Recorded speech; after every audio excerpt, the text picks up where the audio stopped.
到而家我好希望一擘大眼就哇，所有嘢都好清晰、好靚，就唔係話哦，我一冇眼鏡就乜嘢都睇唔到。我好期待呢個畫面出現咯。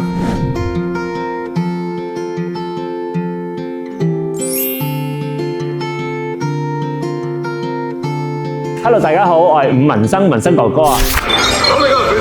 我知道你哋咧就想做一個咧有自己風格嘅閲歷啊，而且咧仲可以寫低啲重要嘅日子嘛，係咪？點啊？你好未做啊！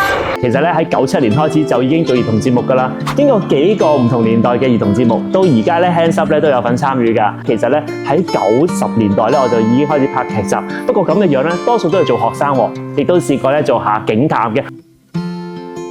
諗翻轉頭咧，其實咧小學2年班就開始近視啦。嗰陣時一開始就已經係200度近視，跟住咧就 keep 住，因為自己好中意做運動。咁咧啲眼鏡咧2個月就配一副啦。點解咧？打波又打爛咗，俾人撞又打爛咗，成日都配眼鏡，甚至咧試過咧俾眼鏡咧刮傷咗，有條疤喺度都試過。何況到咗而家呢個年紀啊，51歲啦，咁其實咧開始有老花，老花個影響又係啦，睇嘢又係咁樣睇嘢。咁所以咧就希望咧可以盡快做咗一個好嘅矯視之後咧，咁睇嘢清楚好多，同埋方便好多。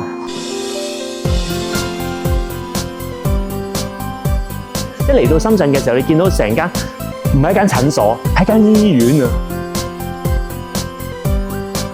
係啦，醫院嘅級數嘅時候，你個信心度增強咗，同埋見到你好嘅專業人士有好多位啊，係啦，咁啊，所以咧相對嚟講，亦都有我哋個行啦，好多咧做演員嘅都知道，咦，其實嚟到你哋嘅眼科醫院當中咧，有好好嘅服務，咁亦都有介紹啦，話喂呢度好好啊，咁我哋上嚟去感受一下，感受完你哋都解釋完之後，就發覺其實個信心度提升咗好多。到而家我好希望一擘大眼就哇，所有嘢都好清晰、好靚。咁另外就係眼鏡就已經唔係成為咗我必要啦，眼鏡係成為咗咧我一個我嚟裝飾啦，或者遮太陽啦，甚至係我嚟襯下衫嘅，就唔係話哦我一冇眼鏡就乜嘢都睇唔到。我好期待呢個畫面出現咯。